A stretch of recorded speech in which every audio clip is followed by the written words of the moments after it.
দাদা ডেকার গাঁও স্পেসটা কোথায় দেবো?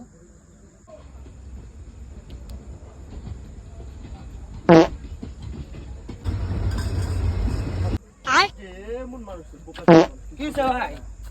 আরে দেখো তো কেমন ফালতু মানুষ জিগাইতেছি ডেকার গাঁও স্পেসটা কয় না গো ভাই গেছে এত টাকার গাঁও কি কও? হ্যাঁ ভাই